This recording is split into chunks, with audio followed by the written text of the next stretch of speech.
Alright, so in this example, we have an object that is made of two slender bars. Right? The object consists of a 2 kilogram slender bar ABC, which is welded at this point to a 3 kilogram slender bar, and that is represented by BDE, that bar.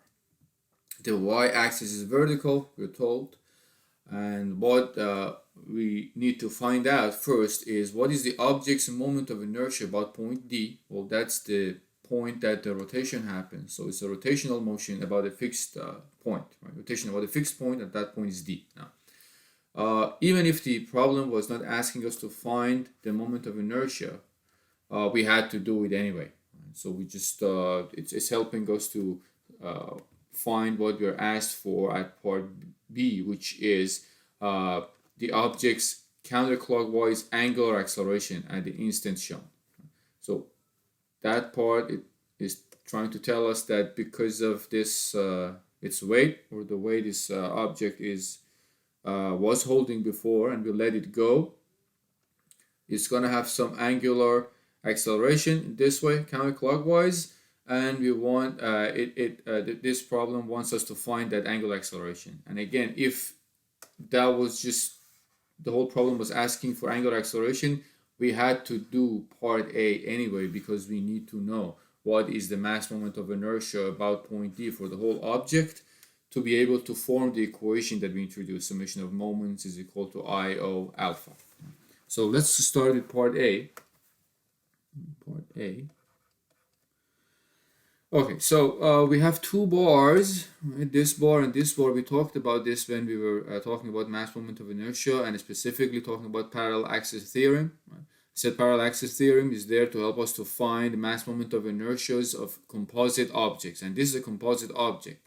We have we can divide this into two simple objects, right? ABC is a slender bar, and we found out the equation for mass moment of inertia of a slender bar about its center of gravity, like center of mass. So we know the mass moment of inertia for bar ABC about its center of mass, and we know the mass moment of inertia for bar BDE about its center of mass.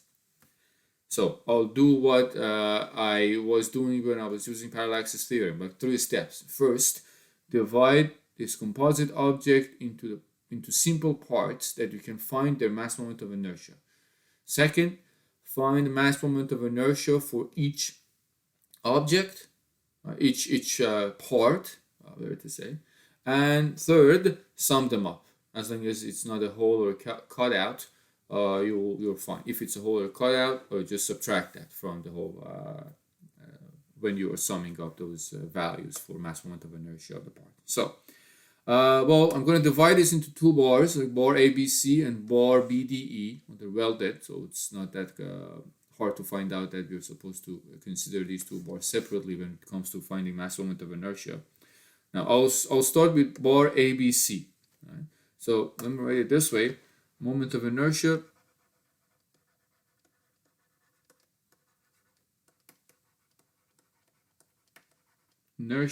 of bar ABC about point O. I'll represent that with I D1, since it's related to bar 1. Could put I D ABC, but let's just go with this. So I'll call this bar ABC, I'll call it bar 1. So I D1, mass moment of inertia of that bar about point O, is equal to parallel axis theorem, mass moment of inertia of bar ABC, which I know from before, 1 over 12 ml squared, we found it, plus m of that bar ABC, again parallel axis theorem. Take a look at the relationship. It tells us what is the relationship between two mass moment of inertias, right? Mass moment of inertia, if we know the mass moment of inertia about a specific axis, we can find the mass moment of inertia about another axis that's parallel to that specific axis, as long as we know what the mass of the object is and how far is the distance between these two axes. So I put MABC as mass of bar ABC, and D is the distance between the center of mass, where we know the mass moment of inertia, and the point that the rotation happens, the point that we are looking to find mass moment of inertia about it. So at this point, our axis R1 is here at the center of mass on ABC, and the other is at point D. So I need to know the distance, and that distance is given 0.4. So I'll plug in the values. This would be equal to, well, IABC, I know from before, is 1 over 12, is a slender bar around the center of gravity. We found it. ABC, L, ABC, the length of that bar squared, plus M, ABC, times D1 squared, and D1 would be 0.4. So I can just plug in the values, right? Let me start from here. So from there, you can find ID1. Well, that would be 1 over 12.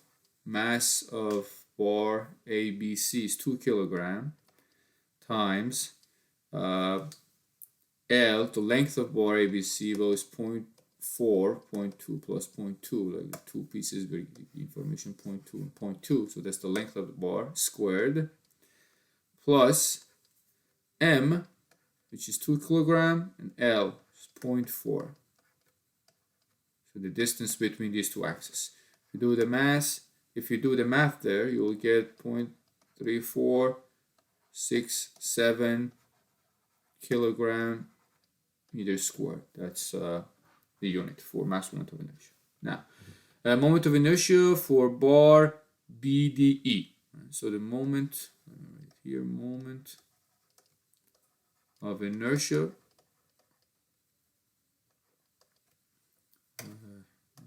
Let me rewrite that. Moment of inertia of bar BDE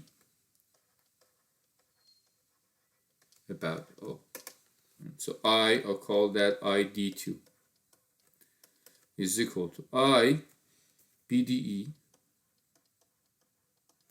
plus M BDE, whatever is the mass of that bar, times the distance between the axis passing through the center of gravity, center of mass for that bar, and the axis that we are interested to find the mass moment of inertia about it. And that distance would be, well, the center of gravity is exactly in the middle. This one is at 0.1 away from the middle, so that distance would be from here to here, and that would be 0.1. So I'm just going to write it. Let me be complete. So I'll put MBDE. We know this from before for a slender bar, LBDE squared plus MBDE D2 squared. You can find that by putting all the numbers, plugging the numbers. So 1 over 12. MBDE is 3 kilogram. You're given. The length of that is 0.4 plus 0.2, so it's like 0.6 squared, plus the mass, which is 3 times 0.1 squared. This is equal to, if you do the math, you will get 0.12 kilogram meter squared. So we know these two values, right? We divided this composite object into two parts. We found mass moment of inertia for each part. Last step, we just add them up. So from here, we'll get, so ID, or mass moment of inertia for this object, would be ID1 plus ID2. That'll give me, let me see, what did I get there? This gives me ID as 0.467 kilogram meter squared. That would be the solution or the answer to part A. That's the mass moment of inertia about point D for this object. Now, let's see how can we find the angular acceleration at that specific moment. So let me go to the next page. Now part B, oops, not the color I wanted, part B. Let me see if I can bring that, yes, let me bring it here so we have it in front of us. Okay, let's take a look at, well, I'm studying the dynamics of it. So as always, I start with free body diagram. Let's draw the free body diagram. Let me see if I can use what I have here to draw something that is a little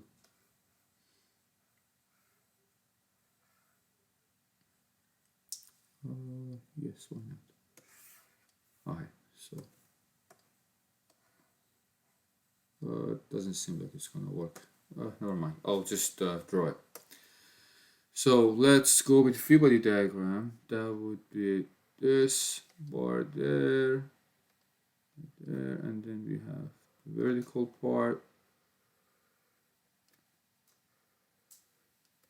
and that would be equal to kinetic diagram.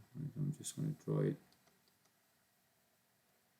right there, as nice as I can draw on these boards.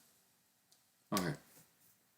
Oh, it's pretty crooked, but let's go with it. Alright, so the center of gravity, center of mass, well, it's somewhere here, let's say, and the point that we are interested to find the rotation about it, let's say it's there, point D. At point D, we have two forces. We can decompose the force applied to point D in two directions. It's the force applied to that point from the support, that it's pinned, so dy and dx. Mass is applied to center of mass, center of gravity, so that would be mg.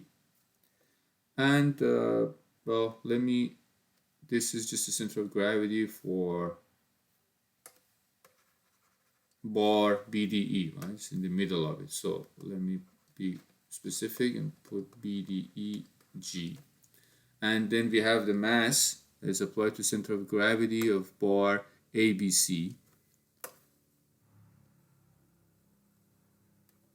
That would be MABCG.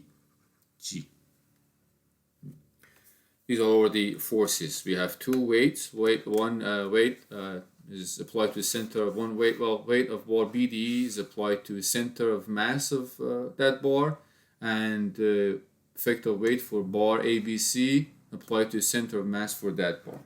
And the other diagram, well, it's let me find this. It's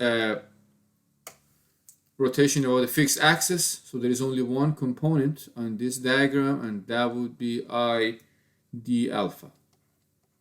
Right? Angular acceleration about that point. It's rotation over the fixed axis, so no other component for the acceleration. So this is my free body diagram, and this is my kinetic diagram.